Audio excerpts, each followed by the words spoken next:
Shalom, salam dalam damai sejahtera Tuhan Yesus Kristus untuk rekan-rekan sekalian. Renungan pada saat ini saya beri judul, Hidup ini adalah kesempatan.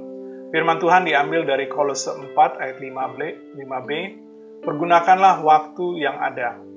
Make the most of every opportunity dalam bahasa Inggrisnya.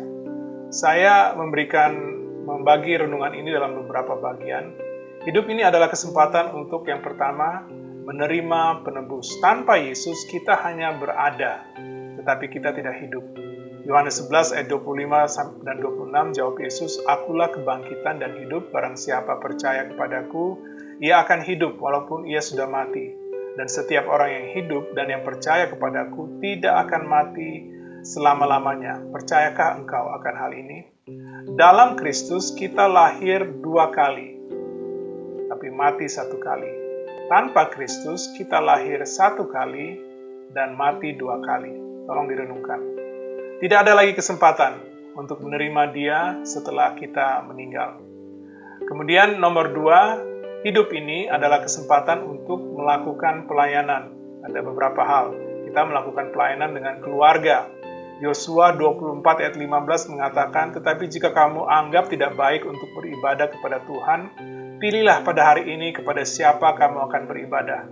Allah yang kepada nenek moyangmu beribadah di seberang sungai Efrat, atau Allah orang Amori yang negerinya kamu diami ini, dengarkan. Tetapi aku dan seisi rumahku, kami akan beribadah kepada Tuhan. Dalam bahasa Inggrisnya, as for me and my house, we will serve the Lord.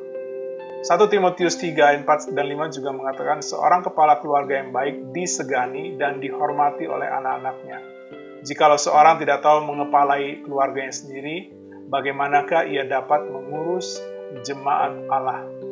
Keluarga seharusnya menjadi gereja kecil, di mana ayah sebagai imam, ibu sebagai pendamping, anak-anak dibesarkan untuk mengenal Tuhan, mengasihi Tuhan, dan melayani Tuhan.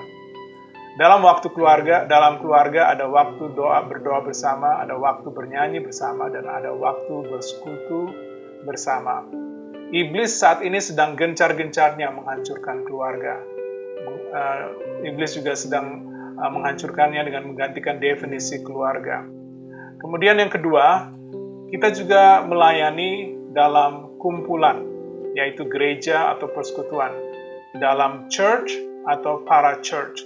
Sebagai catatan, saat kita menerima Tuhan Yesus, Tuhan memberikan kepada kita karunia roh. Ada 7 karunia roh pertanda yang sifatnya sementara, dan karunia roh ini hanya diberikan untuk mengotentikasikan pelayanan daripada para rasul, yaitu rasul, nubuat, mujizat, menyembuhkan bahasa lidah, menafsirkan bahasa lidah, dan pengetahuan. Tetapi ada 11 karunia roh pelayanan yang diberikan kepada pengikut Kristus pada saat mereka menerima Tuhan Yesus. Paling tidak ada 1 karunia roh, karena kita diselamatkan untuk melayani. Jadi pelayanan itu bukan hanya untuk hamba-hamba Tuhan, tapi untuk semua pengikut Kristus.